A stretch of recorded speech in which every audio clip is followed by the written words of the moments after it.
Saya jelaskan ya. Dari pasal 1 Yohanes ya. Ya, ayat 3, pasal 1 ayat 3. Segala sesuatu dijadikan oleh Dia. Nah, banyak orang Kristen mengatakan Dia ini adalah Logos atau Yesus, padahal Dia ini adalah yang disebut Allah tadi. Ya kan? Pada mulanya bersama-sama dengan Allah. Segala sesuatu dijadikan oleh Allah itu yang tadi disebut.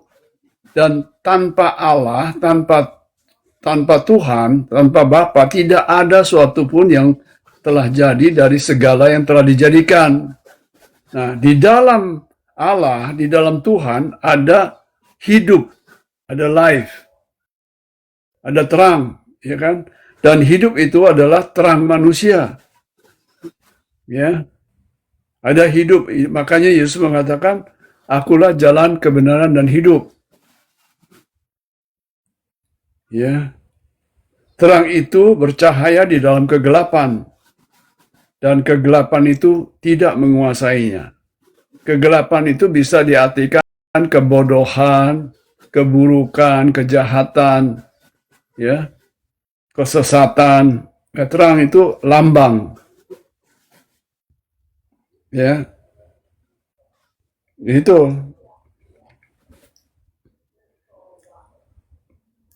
Yang tadi mengenai kuasa juga, Yesus memberi kuasa kepada siapa yang percaya menjadi pengikutnya, menjadi.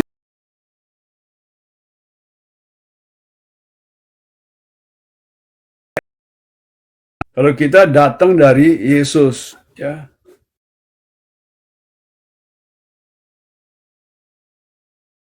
kita mempercayakan diri kita kepada Dia, maka Dia menjadi pemilik kita.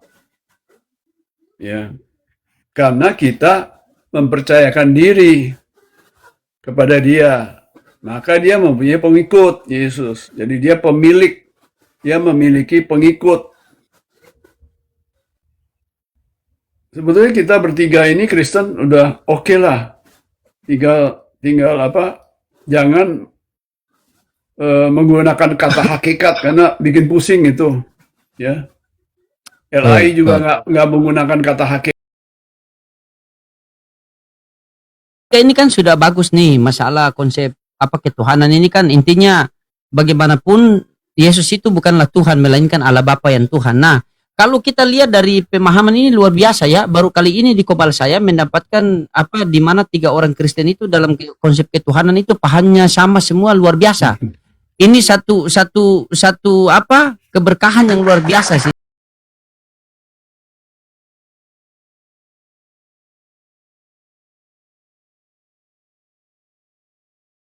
Sama Bang Pak Kristo. Kalau menurut Pak Kristo itu penyaliban itu rencana siapa itu?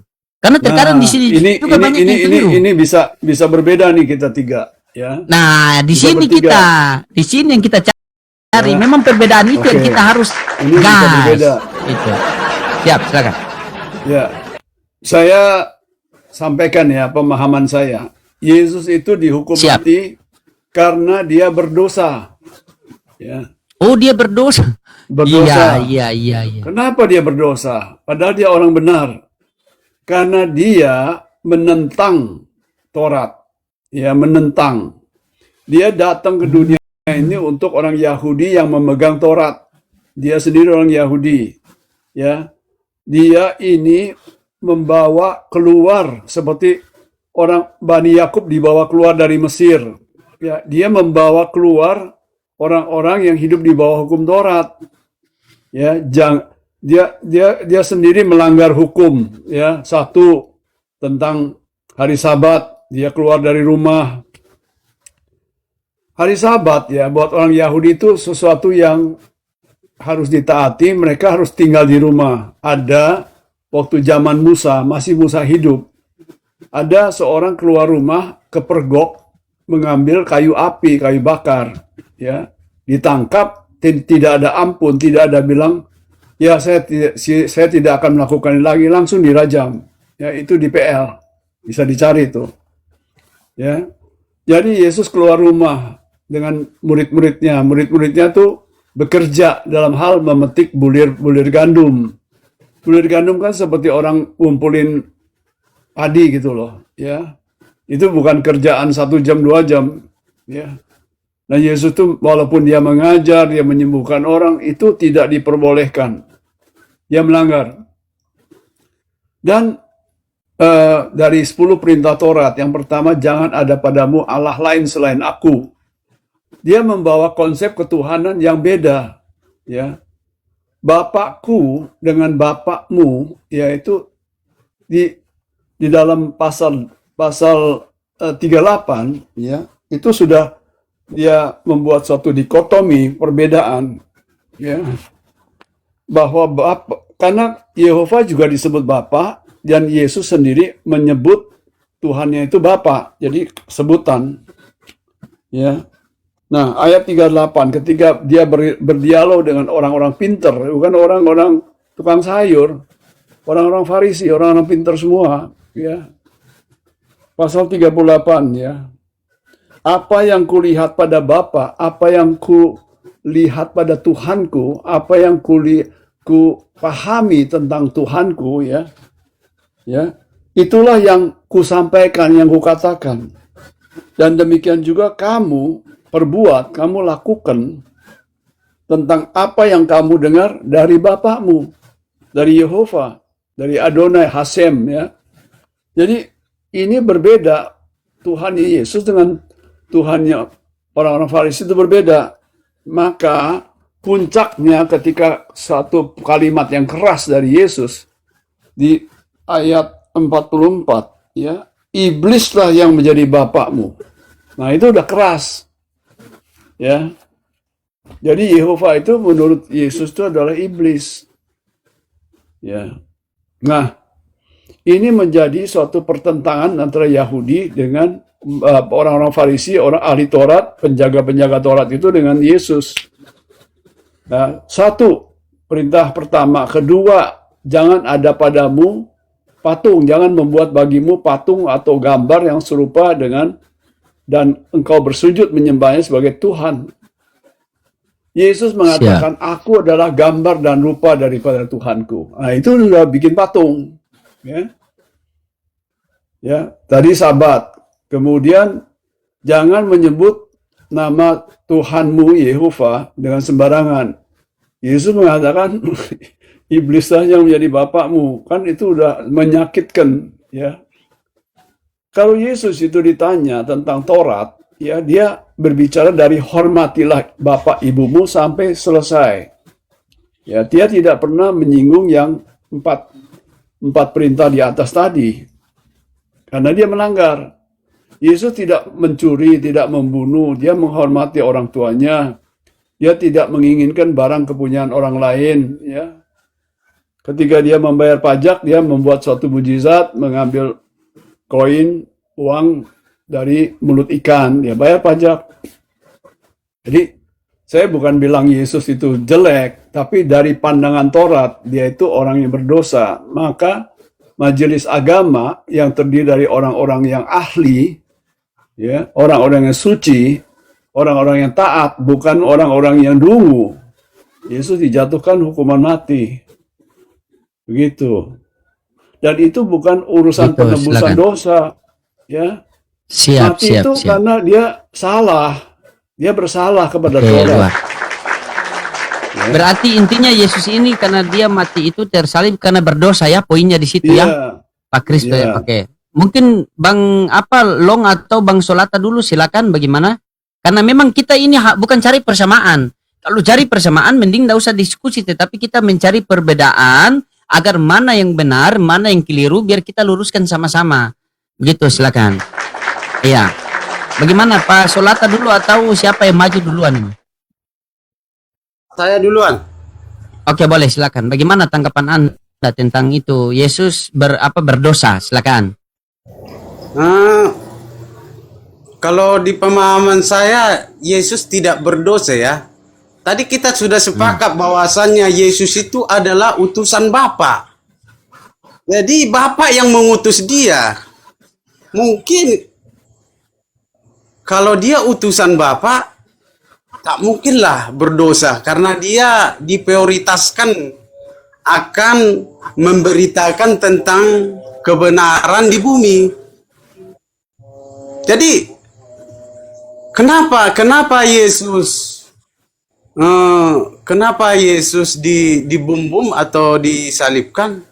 Apakah itu memang rencana iblis? Ya, saya setuju dengan rencana iblis. Biar pemberitaan kebenaran ini tidak akan terlaksana. Dan juga memang pada saat itu dikatakan pada itu kenapa dia dengan ahli-ahli Taurat? Pada zaman itu memang Yesus datang ke bumi ini, yang utusan ini, karena sudah banyak yang salah aturan-aturan Farisi di zaman dulu itu. Mereka prioritas, mereka pemimpin di dalam tentang di bait suci semua, tapi sudah banyak yang meleset, yang salah. Jadi Yesus ini datang membuat reformasi ya. Di hari Sabat dilarang. Bisa menyembuhkan orang di hari Sabat. Bisa. Berbuat baik itu boleh. Itu yang dilarangnya. Dan juga soal makanan, seperti murid-muridnya mau cuci soal makan. Dia murid-muridnya tidak mencuci tangan dengan bersih, sampai ada aturan sampai ke siku. Dulu harus mencuci tangan. Itu tradisi. Jadi hanya cuci tangan biasa aja. Boleh makan. boleh. Oke. Jangan sampai ke siku aja. Boleh hanya cuci tangan ini aja, boleh. Itu yang dilarang, diperbarui Yesus. Jadi mereka tidak suka melihat Yesus pada zaman itu. Itu Pak. Itu yang bisa. Makanya siap. Terima kasih. Mungkin ya begini juga ya, ini ingin saya sampaikan sedikit ini buat teman-teman semua ini. Di tempat saya ini kan sudah 2:30 nih. Saya kan di waktu bagian timur 2:30 di sini. Jadi ini mohon maaf tanpa mengurangi rasa hormat ini, saya mau istirahat dulu, boleh tidak Pak Kristo, Bang Solata sama boleh. Pak Tobing? Insya Allah besok kalau diizinkan oleh Tuhan kita lanjut kembali ya. Soalnya iya. Ya boleh ya, mohon maaf Pak Kristo, mohon maaf Pak Tobing. Ini diskusinya berjalan dengan lancar. Nanti insya Allah kalau saya live naik lebih awal juga tidak masalah. Biar kita atur waktu besok kita bahas masalah penyaliban ini. Ya, mana yang betul, mana yang salah. Karena Pak Kristo mengatakan bahwa Yesus berdosa, dan Pak Tobing mengatakan bahwa dia tidak berdosa karena penyaliban datang dari iblis. Mungkin Bang Solata, penyaliban datang dari siapa? Biar saya catat supaya besok menjadi tema baru kita.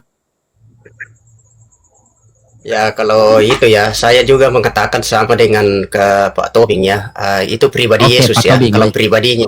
Siap. Kalau pribadinya. Berarti penyaliban datang dari Sibilis ya. Penyaliban datang dari iblis. Kalau Pak Kristo penyaliban itu karena perbuatan Yesus sendiri karena dia berdosa ya. Melanggar hukum Taurat, jangan membuat patung. Sampai beberapa yang telah dijelaskan. Jadi insya Allah besok kita lanjutkan lagi ya Pak ya. Kita atur waktu ya insya Allah ya. Kalau tidak keberatan, nanti naik lagi, kita atur waktu, kita buat diskusi yang beredukasi. Siapa ya? Kalau memang ada yang kerasukan bisa kita berempat satukan agar rukia dia. Ya, gitu. Mohon maaf Pak Kristo, terima kasih sudah mampir. Ya, apabila ada kata-kata saya yang salah, saya mohon maaf dan mohon ampun kepada Allah. Ya, Pak Kristo, Pak Tobing juga, sama Bang Solata ya, Bang Solata ya. Terima kasih semua, kalian orang-orang baik dan salam toleransi. Selamat tidur, selamat beristirahat. Siap, terima kasih. Siap. Saya izinnya. Ya Bang Solata ya, terima kasih Bang Solata ya. Insyaallah besok kita lanjut lagi. Siap.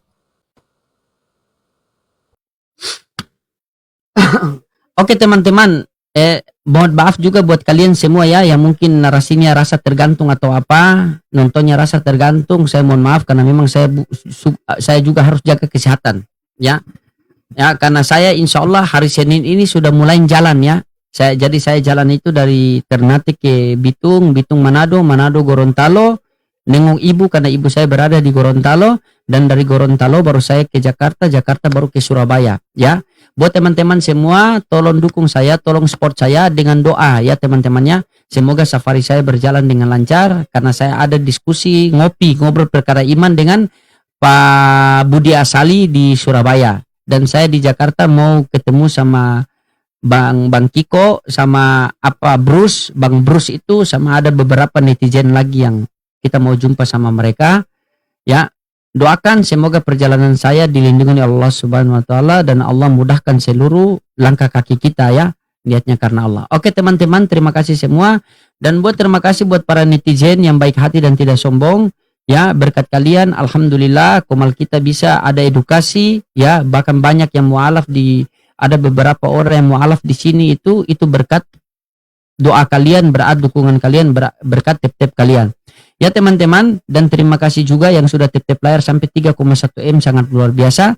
Dan buat teman-teman juga semua yang sudah kirim-kirim gift, terima kasih. Insya Allah gift ini kita pakai dakwah online maupun offline. Oke teman-temannya, terima kasih. Saya tidak bisa berlama-lama lagi karena sudah ngantuk saya ya. Nanti kita lanjut insya Allah habis sholat subuh. Kalau saya bisa live, saya live saja ya. Kalau tidak, palingan habis sholat asar baru kita live. Oke, terima kasih teman-teman semua ya. Kita tutup dengan doa kifarah majelis. Subhanallah bihamdi, subhanallahumma bimdika, asyhadu an la ilaha illa anta wa astaghfiruka wa atubu ilaik. Wassalamualaikum warahmatullahi wabarakatuh. Assalamualaikum. Salam satu Tuhan, salam tauhid, jayalah Islamku.